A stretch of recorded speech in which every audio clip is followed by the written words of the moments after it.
حیض په حال کې ښځه معذوره ده، لمونځ هم نه کوي، روژه هم نه نیسي، لیکن د روژې قضایي شته، په د لمانځو قضایي نشته. دلیل تقریر د رسول الله دلته ذکر کوي. ام المؤمنین موږ د نبی علیه السلام په وخت کې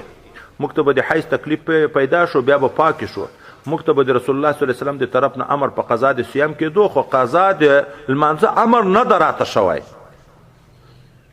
او رسول الله په خبر هم ده چې لمونځ نه ده کړی که نه،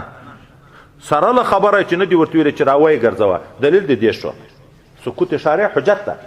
چې د لمانځه قضایي نشته. او وجه مخکې لږ څه ویلې وه، د لمانځو په قضایي کې حرج عظیم ده، او د روژې په قضایي کې حرج نشته. په کال کې یوه میاشت روژه ده، په یوه میاشت روژه کې یو وارې حیض ښځې ته ورغی، د ښځو 7 یا 5 یا 6 ورځې عادت وي، په ټول 11 میاشتو کې د 6 ورځو روژه نیول قضایي راګرځول هېڅ حرج نشته پکې. اما 5 وخته لمونځ په هر شوا روز کې په سړي ده، بیا چې د 5 ورځو لمونځونه 15 شپږ